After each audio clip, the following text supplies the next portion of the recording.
is the starting lineup. The Budweiser, of course, is the favorite. Everybody else trying to put some heat on, and Jerry Hale and the Easter Seals will trail the field. They're coming around now toward the start, under 30 seconds to go as we look at Nate Brown in the Lumar window film.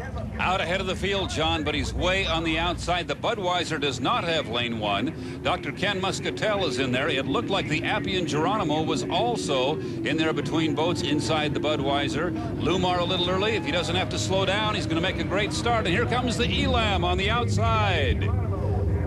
4 seconds to go. Let's listen.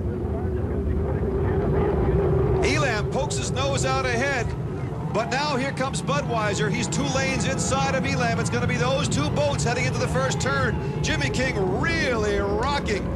But again, Dave Villwock also a terrific start, Steve. At the 3/4 point of the front straightaway, the Elam was actually going faster. From our O'Doul's eye in the sky, the Appian Geronimo is not in this picture, John. What happened to Mitch Evans? He's not there. He apparently has run into some engine difficulties because he's slowed down. There he goes, right through the picture. Just went by right in front of us. He is a half a lap behind the leader. Something happened to Mitch Evans on the run down to the start. So the Appian Geronimo is not going to challenge Miss Budweiser. Through the back straightaway and into the turn for the first time.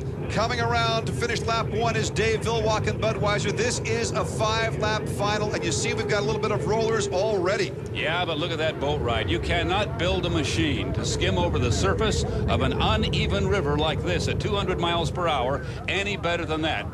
Close to 200 in the straightaways. We saw the average lap speed of 149 plus, but he has yet to shake Nate Brown in the Lumar window film. Here is Nate.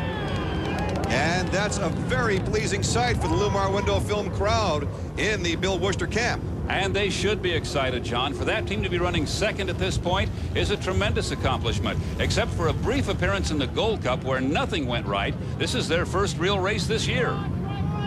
Villwock now opening up a bit of a lead, but has not shaken Lumar window film yet. Once again, we saw the Appian Geronimo come through the foreground, and he is still a half a lap behind the leaders. No word yet on what went wrong for Mitch Evans, apparently right before the start. Mitch Evans back there running with the trailer boat, Jerry Hale and the Easter Seals. Here comes Villwock. A little bit of walking there. He's got it handled. Finishing up lap 2, 3 more to go. In the early days, they called them prop-riding hydroplanes, 3-point hydroplanes. About 1/3 of the propeller is in the water, holding the transom up. A little bit of wetted surface on the sponson, but most of that, 6,000 pounds, well above the Columbia River.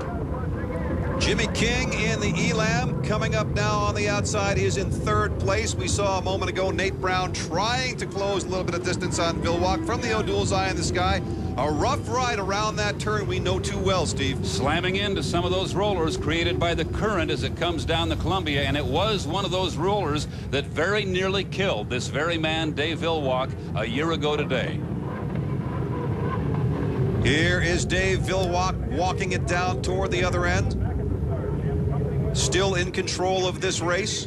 But Nate Brown in that bright yellow Lumar boat right there on his hip. Should the Budweiser bubble, we could have a surprise winner here. And nobody knows better than Dave Villwock how quickly things can go from wonderful to disaster. Pam Villwock remembering very well what happened here last year.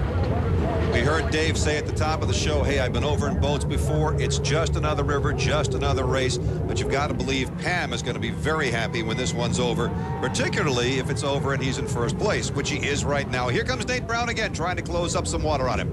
Not a big lead for the Budweiser. He does appear to have things under control. And realistically, from our O'Doul's eye in the sky through that turn right here, the fateful spot on the race course as Dave goes through it once more. And unless something happens to the red boat, it's going to be 4 in a row for Bernie Little and the Budweiser team. Dave scrubbing off some speed in that turn, then opening it back up along the back straightaway. He is in lap 4 now. When he completes this, he'll have 1 more to go, and he's opened up more territory over Nate Brown in the Lumar window film again. Each time in that straightaway, he seems able to do that. Running up that back straightaway, one of the fastest on the circuit. That's the Pasco side of the Columbia River. He'll make a left turn now toward Kennewick, come down to start finish, get the white flag, and he'll have 1 lap to go to victory for the 4th time here in 1998. 1 heat loss all year long. That's 1 more than he had coming in here last year. But this time, it certainly appears No disaster impending as we see the white flag. You never know. He's still got to go through that tough turn one more time, and here it comes for Dave Villwock in the Bud. Over 100,000, I think sun-drenched is the appropriate term, 108 degrees at race time today here in South Central Washington. Now, just about a half a lap to go for Dave Villwock, and the Columbia Cup 1998 will belong to Bernie Little and the Budweiser racing team. But John, if you're a driver, this is the longest half lap of your life right here. Dave has said he's been very pleased to see the support he has received from the crowd here. They've been rooting for him all the way along. A lot of times people say, let somebody beat this team, but not this week.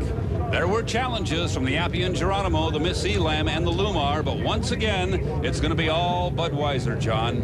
Around the last turn, heading now for the checkered flag to hear the cheers of the crowd. Dave Villwock and the Miss Budweiser, after some major frustration here and a disaster last year, will be the champion of the Budweiser Columbia Cup on the Columbia River in the Tri-Cities. There he goes.